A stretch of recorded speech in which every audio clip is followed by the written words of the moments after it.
కశ్మీర్లోని పహల్గాంలో జరిగిన ఉగ్రదాడి పలు కుటుంబాల్లో తీవ్ర విషాదాన్ని నింపింది. పచ్చటి ప్రకృతి అందాలను తిలకించాలని వెళ్లిన తమ ఆత్మీయులు నెత్తుటి ముద్దలుగా మిగలడంతో బాధిత కుటుంబాలు కన్నీరు మున్నీరవుతున్నాయి. ఉగ్రదాడి బాధితుల్లో పలువురు తెలుగు వాళ్లు కూడా ఉన్నారు.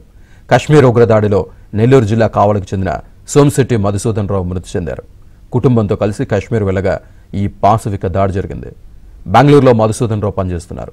ఉగ్రదాడిలో మధుసూదన్ రావు మరణించడంతో కుటుంబ సభ్యులు కన్నీరు మున్నీరవుతున్నారు.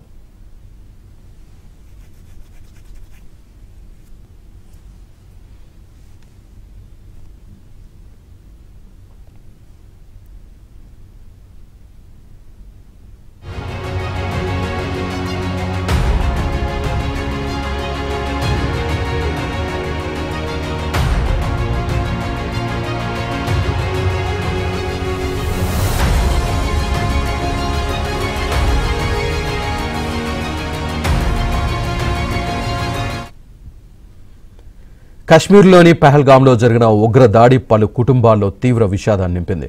పచ్చటి ప్రకృతి అందాలను తిలకించాలని వెళ్లిన తమ ఆత్మీయులు నెత్తుటి ముద్దలుగా మిగలడంతో బాధిత కుటుంబాలు కన్నీరు మున్నీరవుతున్నారు. ఉగ్రదాడి బాధితుల్లో పలువురు తెలుగు వాళ్లు కూడా ఉన్నారు.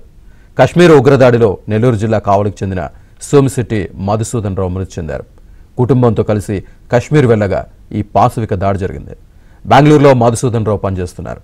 ఉగ్రదాడిలో మధుసూదన్ రావు మరణించడంతో కుటుంబ సభ్యులు కన్నీరు మున్నీరవుతున్నారు. ఇదే విషయానికి సంబంధించి పూర్తి డీటెయిల్స్ మా కరెస్పాండెంట్ మహేష్ అందిస్తారు. మహేష్. శ్రీనివాస్, ఈ మధుసూదన్ రావు సోమశెట్టి యాక్చువల్గా నెల్లూరు జిల్లా కావలి ప్రాంతానికి చెందినవారు. కావలి పట్టణంలో సాయి మహల్ సమీపంలో నివాసం ఉంది. తల్లిదండ్రులు ఇద్దరు కూడా అరటిపళ్ళు వ్యాపారం చేసుకుంటూ కుమారుడు అలాగే ఇద్దరు కుమార్తెలు వాళ్ళందరూ కూడా చదివించడం జరిగింది. ఈ మధుసూదన్ రావు ఇంజనీరింగ్ చదువుకొని బెంగళూరు వెళ్లి అక్కడ సెటిల్ అయ్యారు. ఈయన వయసు 45 ఏళ్లు. కామాక్షి ఆయన భార్య పేరు. అలాగే ఇద్దరు పిల్లలు ఉన్నారు. కుమార్తె ఇంటర్మీడియట్ చదువుతుంది, కుమారుడు 8th క్లాస్ చదువుతూ ఉన్నారు. ఏదో సెలవులకి ఆహ్లాదంగా కాశ్మీర్ అందాలను తిలకించేందుకు అక్కడికి వెళ్లడం జరిగింది. అయితే ఉగ్రదాడిలో మధుసూదన్ రావు మృతి చెందారు. ఈ విషయం తెలిసిన వెంటనే కావల్లో విషాద ఛాయలు అమ్ముకున్నాయి.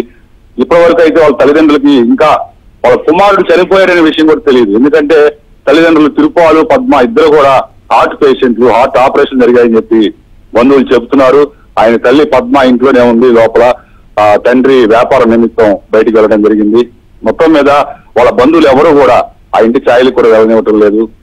మీడియా వాళ్ళు వెళ్ళినప్పుడు బాబు వాళ్ళిద్దరు కూడా హార్ట్ పేషెంట్స్, గబుక్కున ఈ విషయాన్ని మీరు చెప్తే వాళ్ళ ప్రాణాలు కూడా ముప్పు వాటిల్లో ప్రమాదం ఉందని చెప్పి వాళ్ళు ప్రాధాయపడుతున్నటువంటి పరిస్థితి. మొత్తం మీద ఆ బంధువులు వాళ్ళ స్నేహితులు వాళ్ళ ఆవేదన అయితే అంతా ఇంత కాదు. ఒకవైపు మధుసూదన్ రావు చనిపోయిన బాధ, మరోవైపు వాళ్ళ తల్లిదండ్రులకి చెప్పలేనటువంటి బాధ, ఈ దిగమింగుకోలేక చాలా ఆవేదనకు గురవుతున్నటువంటి పరిస్థితి ఉంది. మొత్తం మీద ఒక మిడిల్ క్లాస్ ఫ్యామిలీ మధుసూదన్ రావు చాలా కలివిడిగా ఉండేవారు. చిన్నప్పుడు సాఫ్ట్వేర్ ఉద్యోగం వచ్చాక బెంగళూరుకు వెళ్లారు, సెటిల్ అయ్యారు. అప్పుడప్పుడు సెలవుల్లో కావలికి వచ్చినప్పుడు కూడా పాత మిత్రులు బంధువుల్ని అందరినీ కూడా కలిసి చాలా చక్కగా కలివిడిగా ఉండేవారు.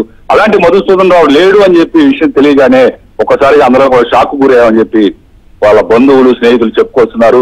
మొత్తం మీద ఈ ఘటన కావలి ప్రాంతంలో తీవ్ర విషాదాన్ని నింపుతుంది. నెల్లూరు జిల్లా వాసి కావడంతో అందరూ కూడా నెల్లూరు జిల్లా వాసులందరూ కూడా తీవ్ర ఆవేదన వ్యక్తం చేసినటువంటి పరిస్థితి. ఉగ్రదాడిలో అత్యంత ఘోరంగా దారుణంగా కాల్పులు జరిపి ఈ మధుసూదన్ రావును కూడా 28 మందిలో ఈ మధుసూదన్ రావు కూడా ఉండటం అందరిని కూడా కలిసివేసినటువంటి పరిస్థితి. మొత్తం మీద ఈ మృతదేహాన్ని ముందుగా బెంగళూరు తీసుకెళ్తారు.